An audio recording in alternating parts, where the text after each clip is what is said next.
یو تنکی ځوان په یوه داسې خبره باندې ویشتلی شوی دی چې قسم په خدای چې که په داسې خبره باندې څوک پردی چرګم ولي چې دوی اسامه بن لادن ګرفتاروه چې 2 ورځې ټایم یې غوښته که نه نشم درته ویلی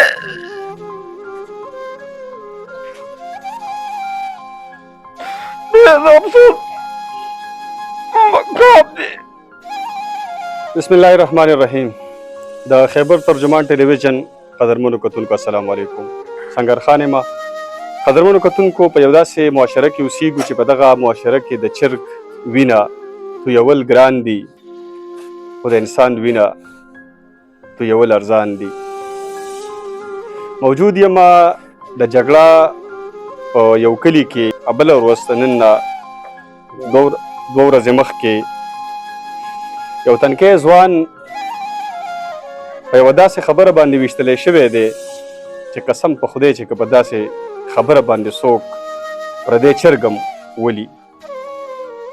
ما سره چې دا ولاړ دی نو دا د دغه تنکي ځوان پلار دی.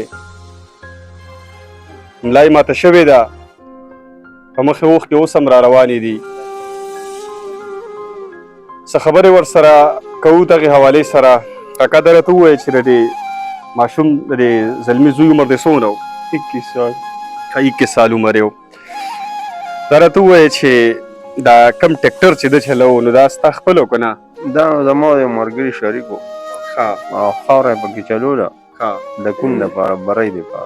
تا له خپله ټیکټر ډرایوینګ درځي؟ او جي مال هم راځي. ده ته چل تا ښودلی و؟ او جي. نو چل دې ورته په دې دا خوب دې لیده چې زه کله کمزوری شم دا به را زلمی شي زما ملاتړ به شي کور ته بچی او روټۍ راوړي خوبونه دې مات شو او ملا دې ماته شوه. بالکل ماته شوه. څنګه محسوسې؟ افسوس دی. زما حکومت ته ډېر خواست دی ما سره د انصاف وکړي. زه د پولیس تاڼې نه اوس هم انشاءالله ډېر مطمئن یم شکرګزار یم.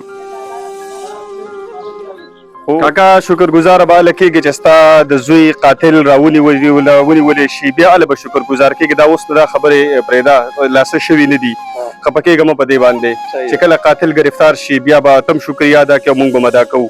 دا راته ووایه چې دا په څه باندې دا هلکان راپاڅېدل او ستا زوی وویشته قیصه څه وه؟ کیسه دا وه چې جمپ و موړه باندې خاوره پرېوته.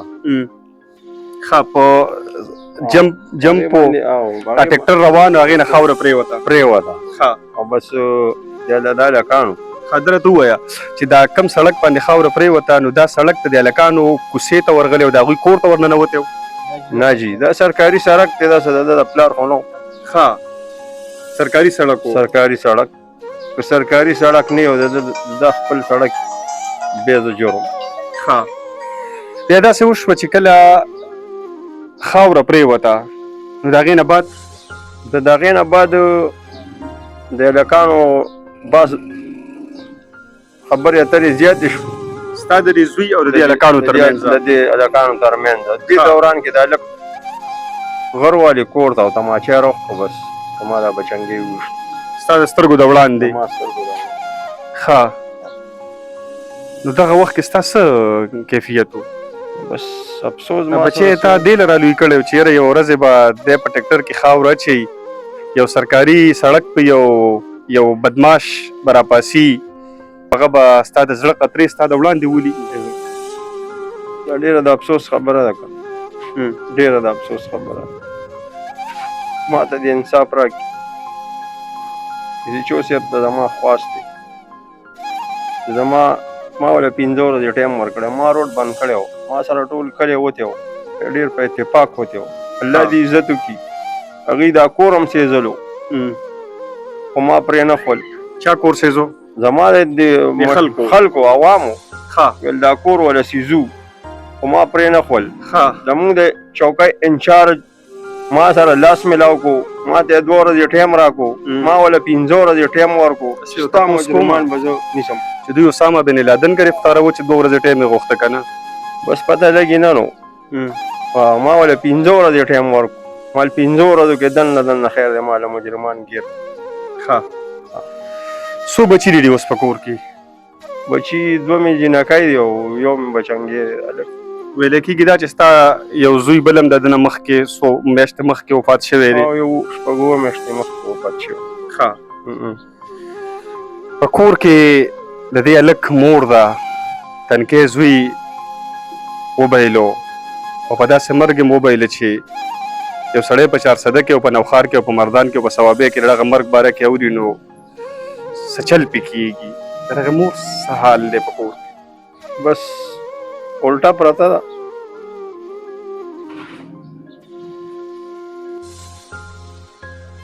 نشم درته ویلی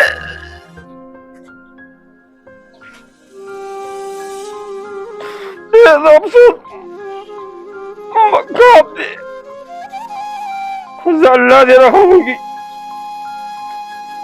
الله دې رحم وکړي. نشم درته ویلی درته نشم ویلی د بچو چې هغې په کوم حال باندې دا ژوند تېروي.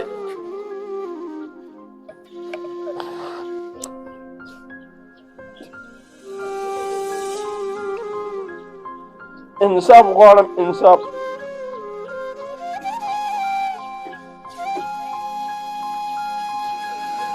قدرمنو دا خلکه دا بچي دې له نه رالویوي.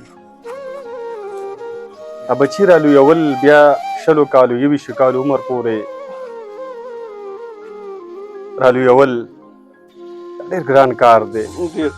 د زړه وینې وي او بیا په داسې یو مرګ باندې چې داسې یو پلار چې هغه ملا ما تر هغه نن پولیس ته درخواست کوي. تاسو د ده دا فریاد ولیدو، د زړه قطرې بایللې دي او پولیس ستا کار دا دی چې ده ته دغه خپل قاتل مخې ته ودرې